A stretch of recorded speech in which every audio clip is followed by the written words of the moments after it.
quake measuring 7.8 Richter and lasting an unbelievable 50 seconds completely destroyed the island.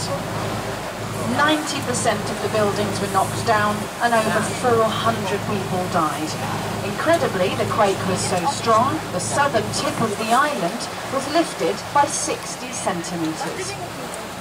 On Lefkada we have our own tectonic fault running underneath the cliffs along the west coast, and we had an earthquake on the 17th of November last year.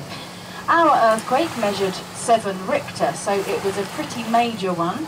But of course the buildings in Greece now are all built to very, very strict earthquake standards, and there was no major damage. But if any of you have been over to the west coast, you'll see there was a lot of damage to the beaches and roads, and some of them are still completely cut off due to rockfalls.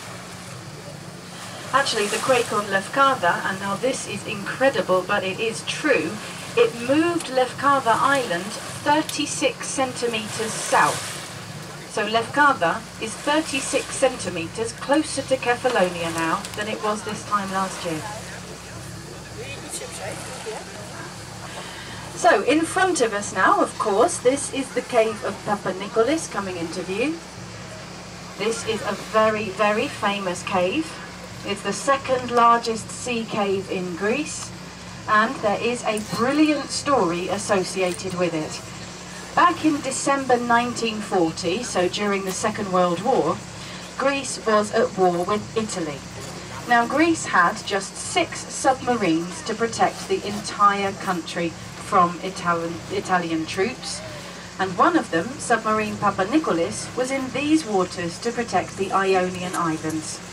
Now of course we're very close to Italy on this side of Greece, and this area was very heavily occupied, and Submarine Papanikolis was kept incredibly busy fighting off these Italian ships.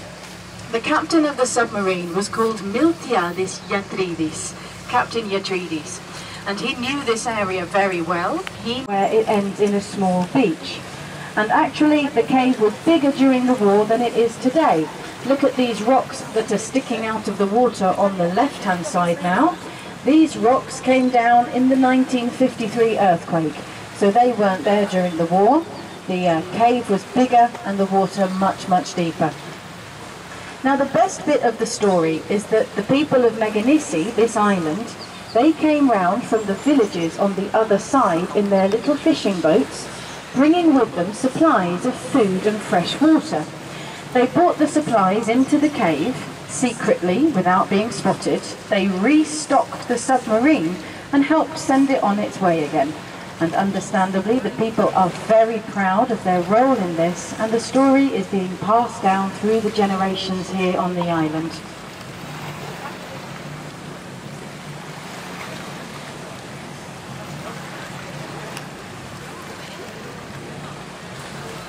So of course this is the closest that we can go. We can't go into the cave because of our masts.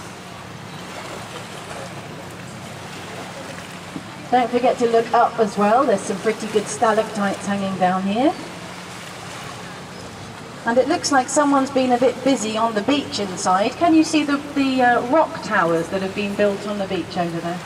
Someone very artistic has been visiting.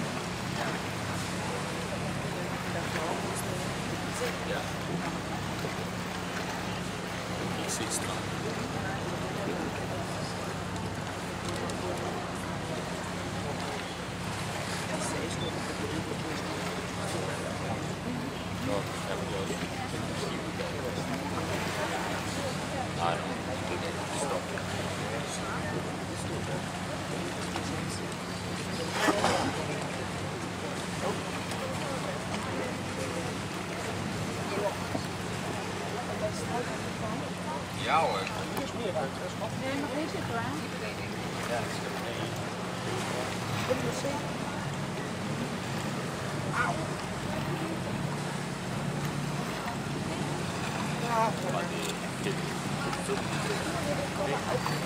Ja, prima hoor. Zijn we goed.